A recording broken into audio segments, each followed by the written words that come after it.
Good evening, or good morning, good afternoon, depending on where you are on this globe. Going to be starting in less than a minute.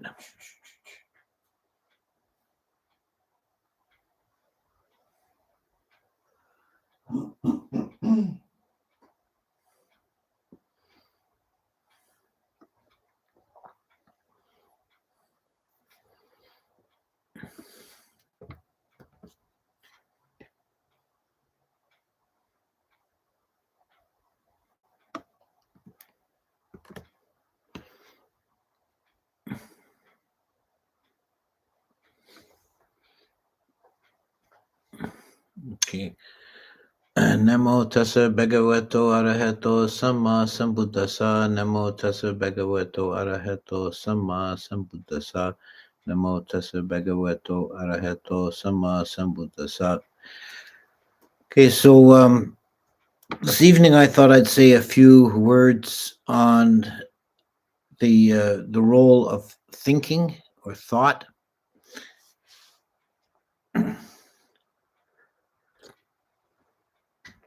This is a interesting and important topic uh, because I think it's often often misunderstood. And there's different ways of talking about it. Thinking is both. It's on the borderline between karmically active and resultant. You know, it is there is karma associated with thought. There is an element of volition uh, involved in every thought. That's why Sammasankappa is part of the Noble Eightfold Path. And actually, if you want to get really technical and into the weeds, we could say that all karma is made by thought, because only an act that's done with volition and intention, which would require some thought to carry it out, is karmically active. Karma originates in the mind and with the process of thinking. Thinking is, uh, of course, part of the Sankara aggregate. It's mental formation. It's not the only mental formation. We have other mental formations that are um, other than thought, such as a pure emotional feeling. But thinking is a let's define it as a manipulation of mental objects, and thought can be either verbal, which I think is the dominant form for most people. They think in words, but it can also be visual in terms of images. Um, but they're still classified as thought. They're manipulations of purely mental formations. One problem, I think, not so much in Buddhism, but in the broader discourse, the philosophical discourse about the mind, I think that thought is often confused with consciousness, and that they're two quite different things. Thought is an object of consciousness. Consciousness is aware of thought, but consciousness itself is not thought.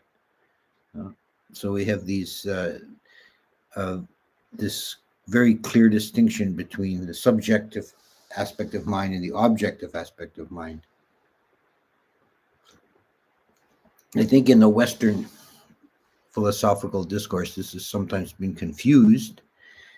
We have, classic example is Rene Descartes. I think, therefore I am, which is quite a non sequitur. Now, there is thought. You know, he started. This was supposed to be the starting point of his philosophy. There is thought, therefore I exist. Which this is a huge leap. There is thinking, therefore there is thought, would be about as far as you can take it. So he used the process of thinking to postulate an I, a person, an atta, and that doesn't follow. There is thought, but there is no thinker. It's still not self, and it's still thought is still, although it's karmically effective, it's also heavily influenced by old karma, by habit patterns. Thought becomes entrenched, by repetition, and what you think of often that colors your mind. It sets up a habit pattern in the mind.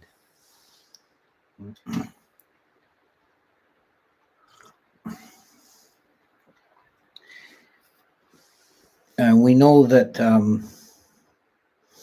thought is, as a mental formation, as a sankhara, it's not only dependently arisen, and without a self, it's empty and insubstantial and impermanent. So there's really nothing substantial or solid there, and yet people can suffer a great deal simply because of their thoughts. They can be trapped in anxious thoughts or thoughts of fear, thoughts of despair, and they can spiral down and into a great deal of suffering. And this is all quite unnecessary if we have some insight into and mastery over our thought processes. And this is in the Noble Eightfold Path, the path factor of right effort, samavayama, is defined as controlling the thought process, encouraging wholesome states and discouraging unwholesome states. What is that but really control of the thought processes? And an arahant, one of the characteristics of an arahant is said to be, he is the master of the pathways of his mind. He thinks only that which he wishes to think and doesn't think that which he does not wish to think. So that's interesting. And it also implies that for the rest of us who are not yet arahants, we are not completely the masters of our mind. And this is something I think that is one of the first observations people make when they take to meditation, is how unruly the mind is and the thought process. It doesn't seem like it's under your will or your control. It seems quite erratic and often counterproductive.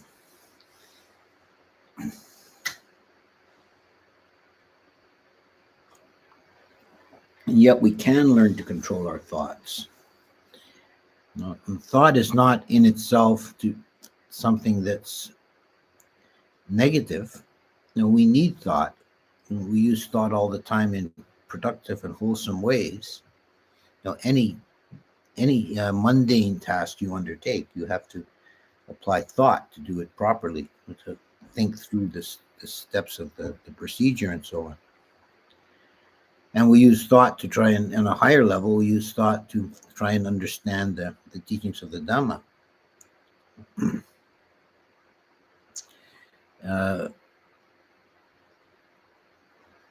Our thought is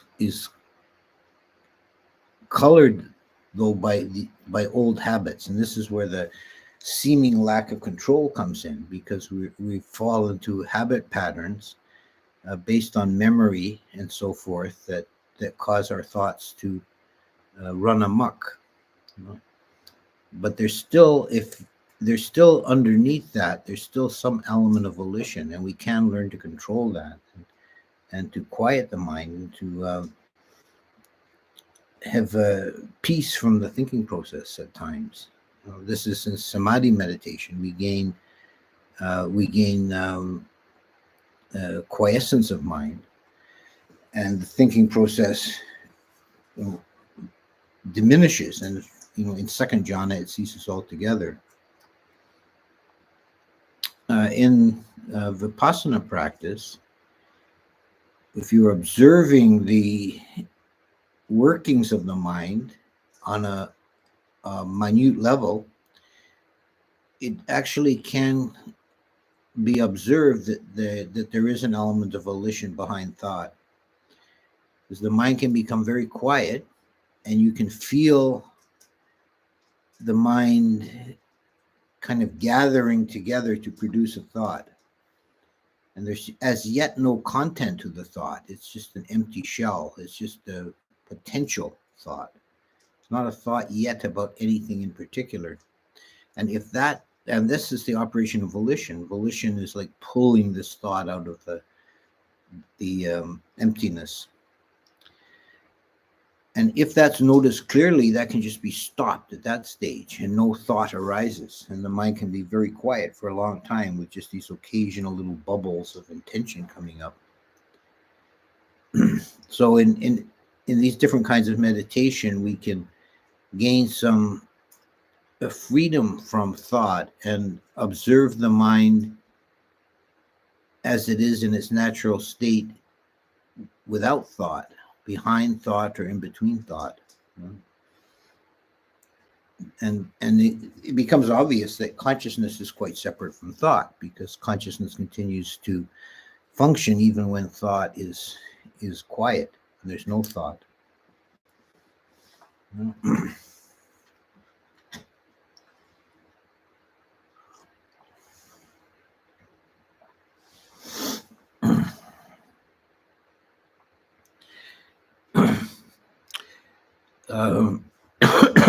So the definition of right thought is thought that's free of greed, ill will, and cruelty and delusion, free from negative states. And we can make an effort to, as a beginning, we can try and notice the quality of our thoughts. Is this thought coming from a place of greediness or a place of ill will? Is it deluded? And just noticing it is a first step. And then we can make an effort to not follow that and diminish that tendency. We don't have to follow our thoughts, and we don't have to believe our thoughts. And I think this is a point that I think is very important. And it's a simple idea, but it's one that a lot of people seem to have trouble grasping, is that you do not have to believe your thoughts. Your thoughts are just empty. If you put too much stock into your thinking, you can get into all kinds of trouble. You can have a lot of suffering. But if you recognize, oh, this is just a thought formation, I don't have to follow it, I don't have to put any energy into it, then you can be free of it.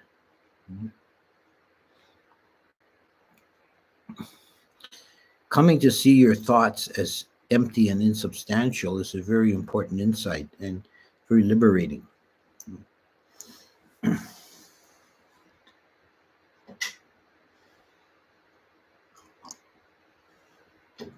Sometimes if people don't see that, the thoughts become kind of compulsions to action. You feel like you have to act on your thoughts. Well, you don't. You never do. You can make a rational decision. Is this thought, is this referencing something real? Do I need to do something about this or not?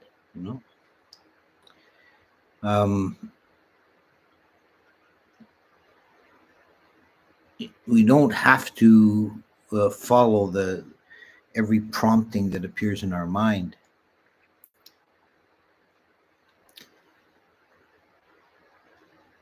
And very often the thoughts are deluded, and we can convince ourselves of many foolish things just because we're thinking of them. one of the kinds of wrong views that the Buddha critiqued was someone who hammers out a belief by reason and logic. This is another point that to bear in mind, that reason and logic, they have a place, that they're tools that we can use. If you're, for example, take a mundane example, you're troubleshooting an engine and why it won't start, and you check the electrics, you check the gas flow, and so on. Well, you're using thought and reason and logic to try and do the troubleshooting. But there's a limit to how far reason and logic can take you. And when you get up into a metaphysical level, you can come up with all kinds of, and people through history have, come up with all kinds of wild thoughts and speculations. And they're logically coherent in a sense. I mean, they hang together, but they don't have any bearing to reality. Part of this is because the highest truths, like the unconditioned nibbana, is outside of and is completely inaccessible to thought process.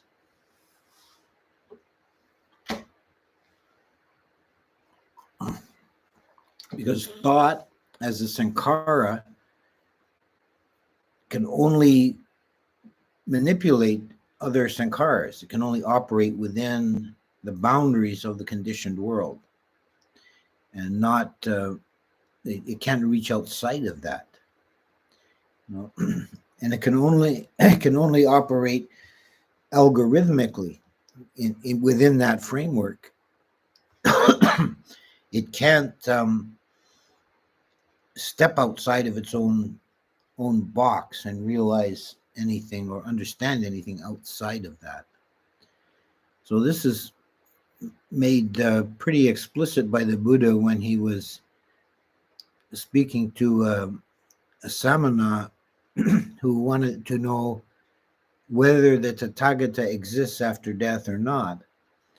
And the four positions put forward are that the Tathagata exists after death, he does not exist, he both exists and not exists, he neither exists nor not exists. And the Buddha said for each one, that does not fit the case. He didn't exactly say true or false. He said, does not fit the case. So it's an irrelevant question. It doesn't bear on the actual state of a Tathagata after death.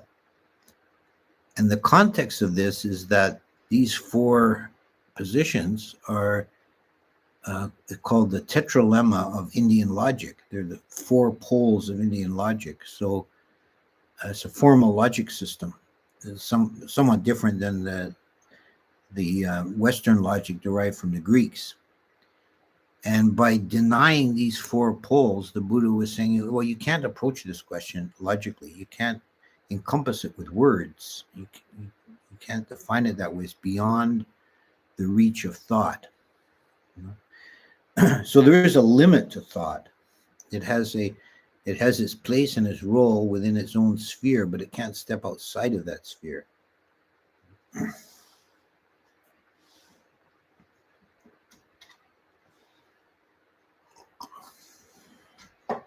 In Abhidhamma terms, the process of thinking is carried out by the two factors of vitakka and vichara, which are the mental energy that manipulates mental objects. Vitakka strikes the object, and vichara holds it. And these become in the jhana path, these become two jhana factors in first jhana.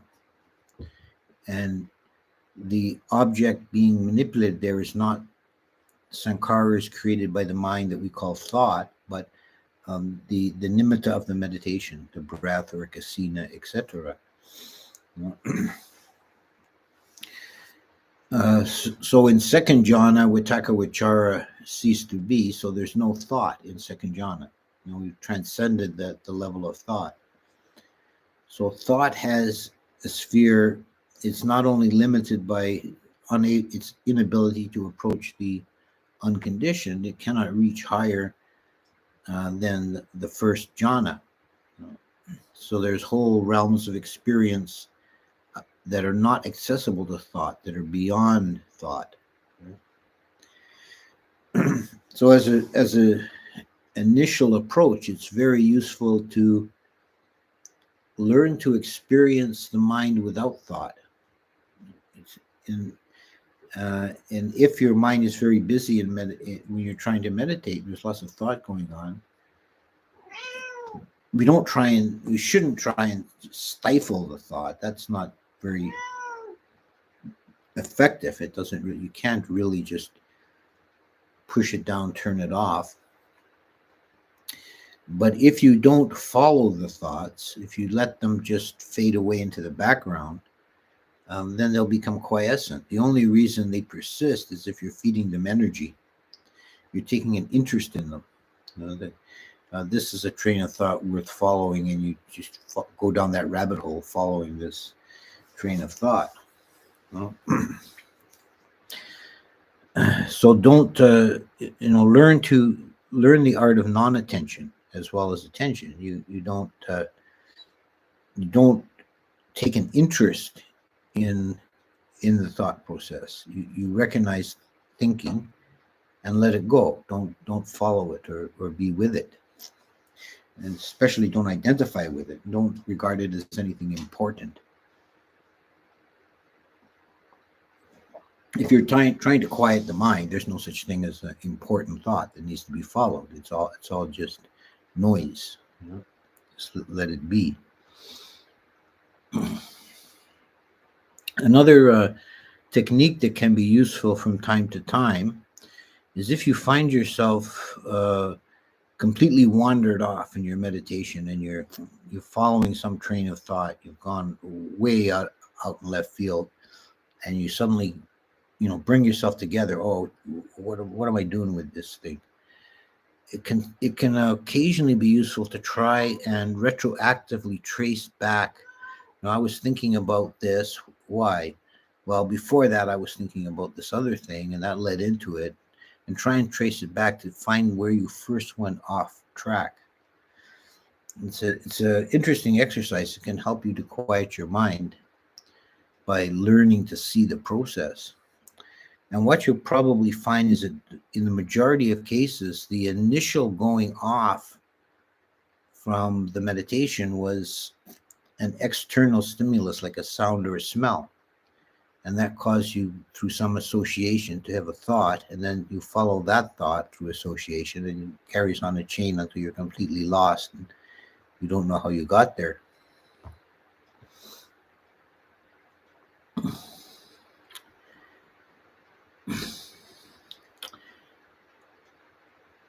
So I think I'll stop there and take questions. See if there's any questions in the chat. I don't think there's anything yet. Oh, maybe there's something here. No, it's just a comment. No questions as yet.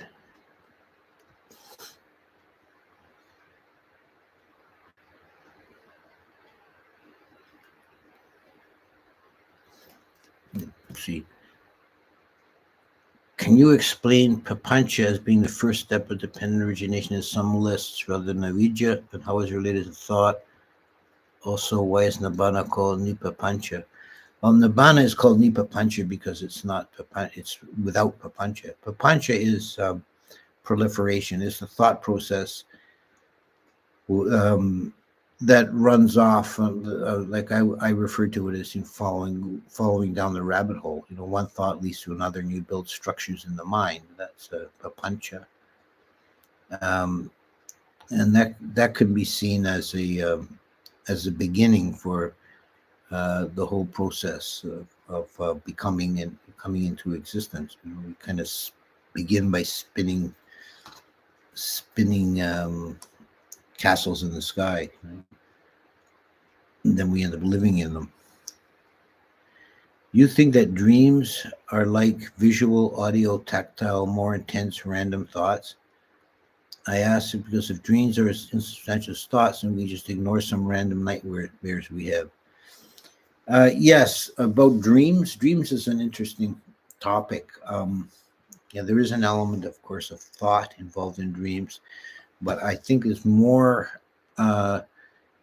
more related to sanya perception. That uh, with the process of sanya perception, we are continually creating a simulation of the external world based on sense impression.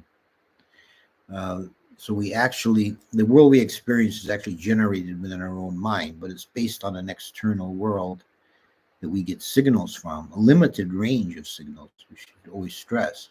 We're getting these sort of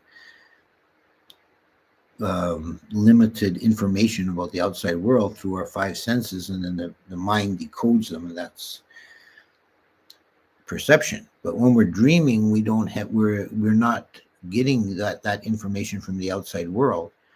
So perception is just playing around and making stuff up, and it's manipulating sankharas, and there might be some thought involved in it, but it's not so.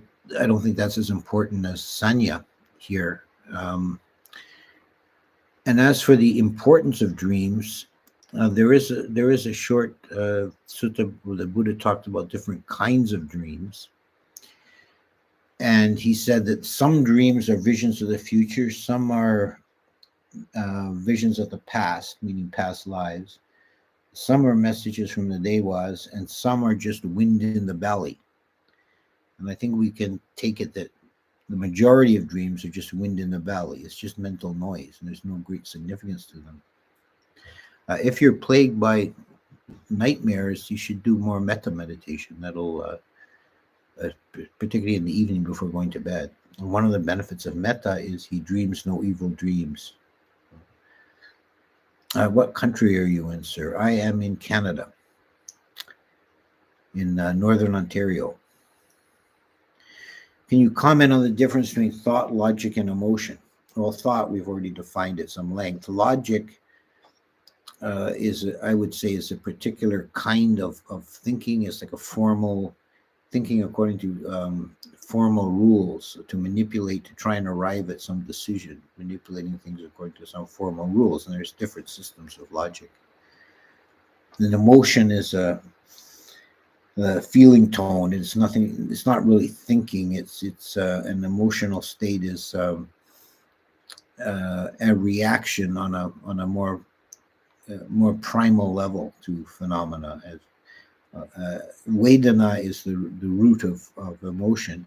Vedana is simply liking, disliking, or neutral, and then that gets elaborated with some input from sankharas. It gets elaborated into more complex emotions like love or hatred or anger and so forth. When acting out of impulse, when there's no intention behind it, clear thought, does this mean the karmic impact is less, if not more? Well, the factors that determine, one of the factors that determines the strength of a karma is whether it is prompted or not, sankata or asankata. And the prompting lessens the impact of the karma. And I should define this a bit. Prompting can be external or internal.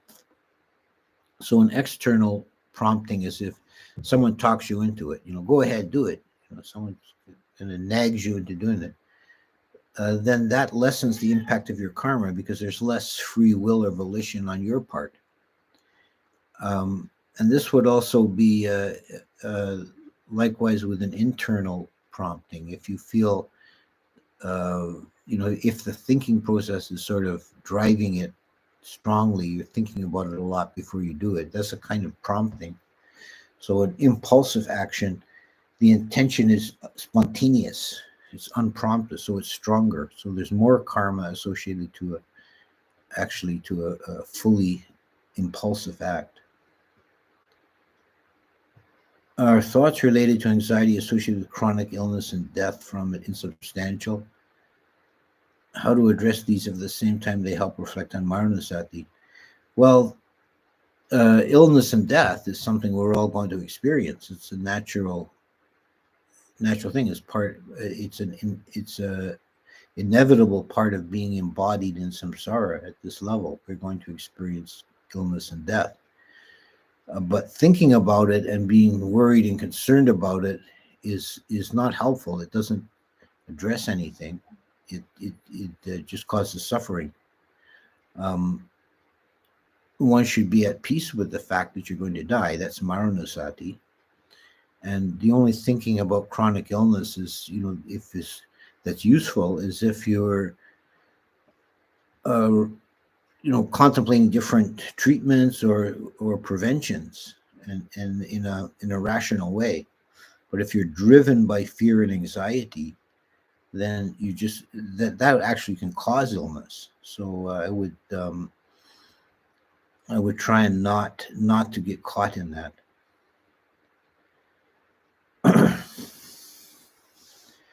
I heard Ajahn Sona say Vipassana meditation doesn't follow the four right efforts because it doesn't encourage generating positive mental states other than ignoring right samadhi. Is this correct? I can see how technically that makes sense. I think Vipassana meditation does. I would argue, though, that Vipassana meditation does encourage the enlightenment factor of Dhamma Vichaya, investigation of Dhammas, at least, as well as tranquility and samadhi and so on. So, no, I'm not really convinced by that. When I'm engaged in Anapanasati, I eventually notice a subtle level of thought totally out with my control. Sometimes I can ignore it, but sometimes it really interferes, like thinking subtly out loud. Yeah, that you can actually make that quiet. That is not. It's actually not totally out of your control. It feels like that at this point. If you are really not paying attention to it, it will fade away. Just let it go and don't feed any energy into it, including getting annoyed by it. Just disregard it and let it fade away into the background. How likely is it to perceive nirvana after physical death and before reincarnation? That is actually a moment when it's possible to do so. If you've done the preparatory work, then it's possible to attain nibbana at the moment of death, but it's not something that will happen just willy-nilly. Okay. Let's see.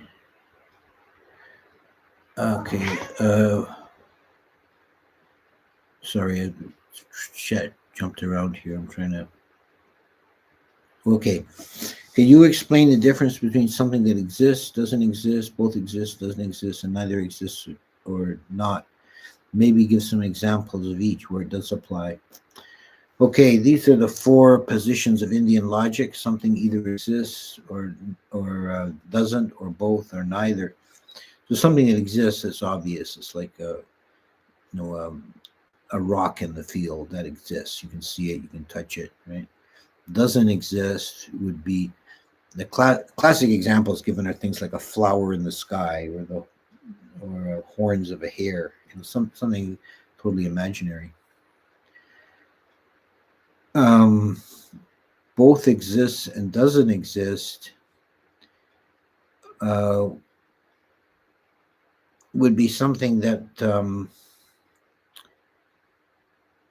exists in one sense and not in another. Like you could say, a conventional idea, like a nation. You say Canada exists. It has it, but it only exists because it's an agreed upon mental convention. If there's a bird flies across the border into the United States, it doesn't know that it's crossing an international border. So it's convention made up by people. So it has an existence on a conventional level, but not on an ultimate or metaphysical level.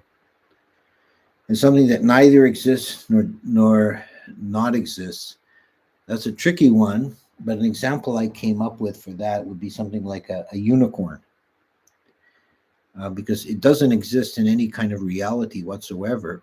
But when I say the word unicorn, everybody has a mental image. Everybody agrees what it is.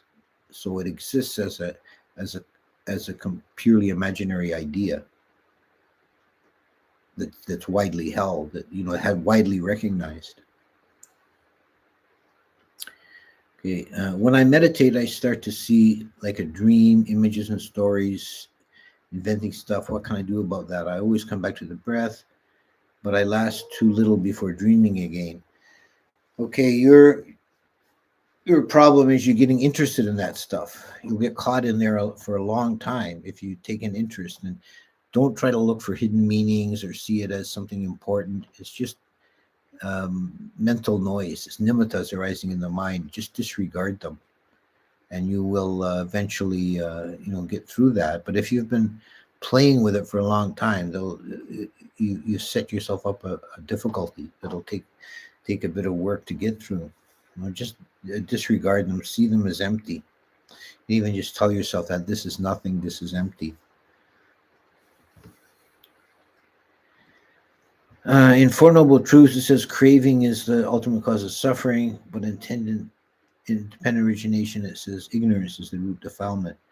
Though in the dependent origination, craving also has an important part. It's really two sides of the same thing.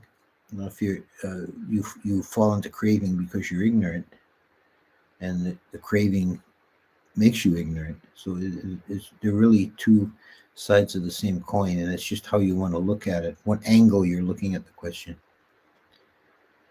What about intuition, involuntary insights, and understanding, artistic inspiration without deliberate thinking? It seems to blur the line between awareness and thought.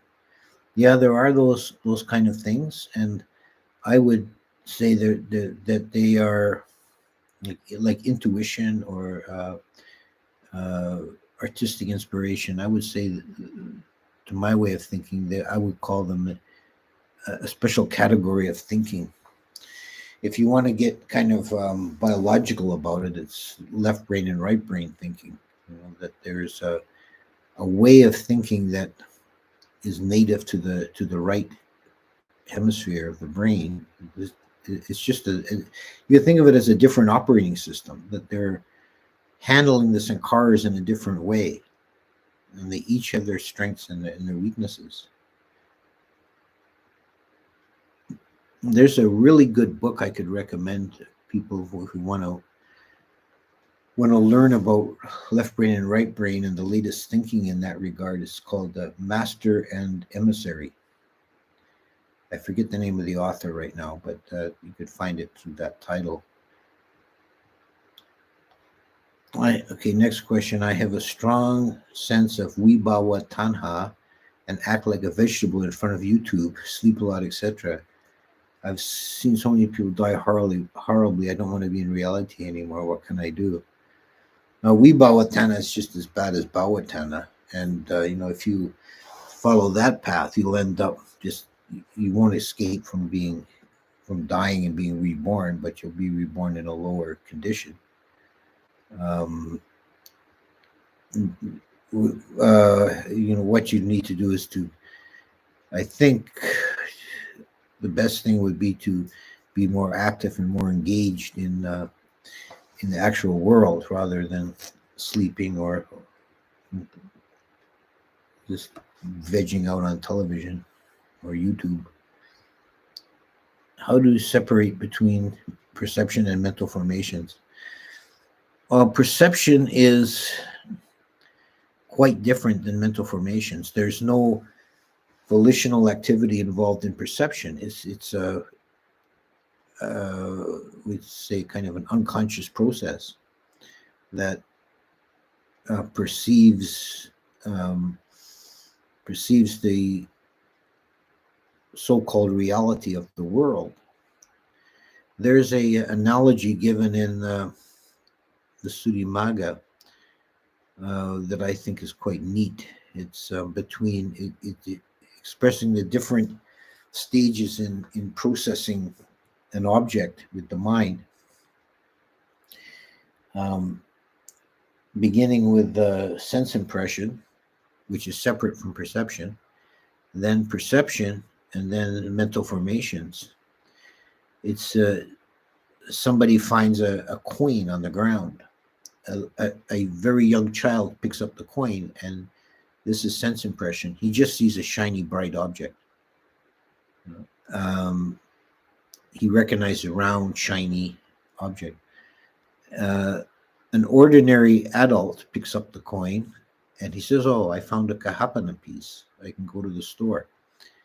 So that's perception, because perception recognizes and names and distinguishes objects in that way. But then a person who is a professional coin dealer, a merchant who deals in currency exchange, he picks up the coin and he says, "Oh, this is a Magadha Kahapana piece. It's 97% pure. It's worth 10% more than a Kosala piece." Those are mental formations. He's thinking about it and processing it algorithmically at a more detailed level. Is remembering past lives important or helpful for the path of enlightenment?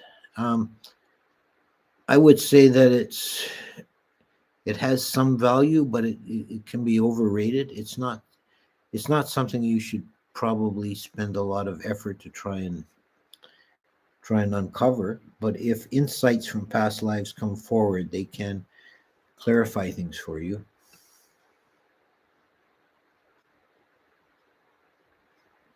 A fellow who asked about dreams before, he says, interesting comment. I only have nightmares only in periods when I meditate a lot. Can it be some kind of purification process?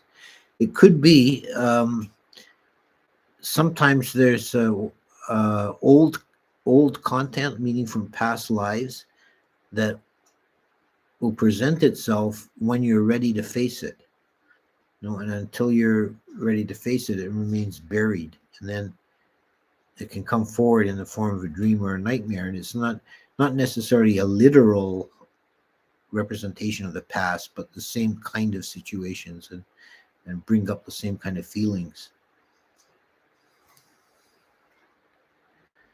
How to deal with thought that everything bad will happen due to past trauma, although that's not always true, given that I have experienced pleasant things as well. Yeah, this is where you get make suffering for yourself with your thought. If you've had past trauma, it's not productive to keep dwelling on it. You need to recognize this is something that happened in the past. It's no longer real.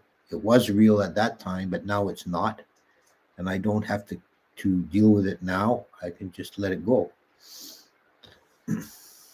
And your thoughts, if your thoughts are caught in that, you'll end up suffering again and again. You're just repeating that suffering for no reason. Is feeling joyful a necessary or preferred condition to be in before doing breath meditation? Would other kinds of meditation be more beneficial if one becomes drowsy during anapanasati? I don't think I would say maybe it's a preferred condition. I don't think it's necessary. The joy can arise in the meditation as the samadhi deepens. It should. If one is feeling drowsy, yeah. If you're overcome by drowsiness in meditation, you're better not to try and deepen the samadhi at that point, because it becomes a kind of false samadhi, becomes sort of hypnotic. You're better to switch it out and maybe do some brisk walking meditation. Don't just, if you're really struggling with drowsiness, don't just let yourself keep sinking into it. I have passed my psychology of thought exam, and basically there are lots of theories that don't completely explain the complexity of what human thought is. Yes, quite so. I know there's a lot of takes on this. Samadhi is defined by commentaries as ekagata. However, ekagata is also a mental factor present in all stages of samadhi. So other mental factors, just distractions from pure samadhi. No, there's some mental factors that are associated with samadhi, like tranquility, equanimity. So they're not distractions. How would one go about breaking ill-formed daily habits that seem to be impossible to shake off? Sometimes in a complete change in routine, just completely do something different all day long. That can help. Does the cat meditate with you, Monte? No, she doesn't. She makes a nuisance of herself.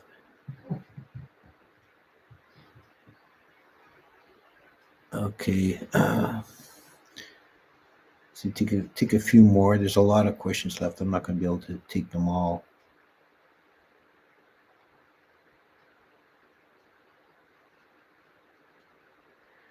Somebody asked me, someone's reading Heidegger and Nanawira. Is it worth reading Nanawira and Heidegger?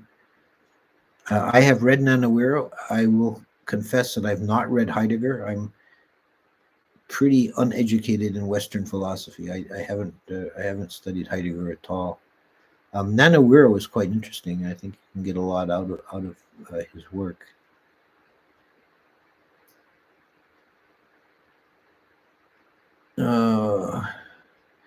If nagas are technically animals, then it is stealing from a naga allowed due to animals not having property rights in Buddhism. Well, that animals not having property rights is something particular to the Vinaya. And the examples given are not nagas or supanas, but like taking sticks from a beaver dam or something like that. I would say you don't want to be. One practical approach to this is you don't want to be stealing from nagas. You're gonna get in big trouble. Can a lay person or monk who is not a Sotapanna fall into heedless practice, such as that the monk is disrobed, or the lay person falling out with the world? Well, someone who's a Sotapanna would not commit gross breaches of morality, but it's still, I think, within the possibility that they would get themselves into trouble in smaller ways. Can you give any advice on how a layperson can achieve stream entry? Yes, the Eightfold Noble Path. The Buddha laid it out for you. Okay. And I'll just do one more. With respect to dreams, when you mention old things come up when you're ready to face it, what decides whether you're ready to face it or not?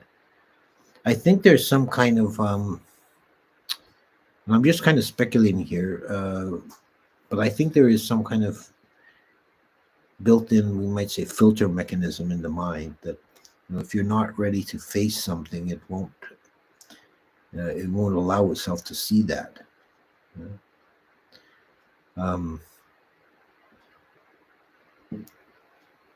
Yeah, so the mind will, it can, when you do face it, it can still be a bit painful, but then you get through it. Okay, I'll leave it there. Thank you, and we'll be back next week, same time, same place. And goodbye, all. Thank you for attending.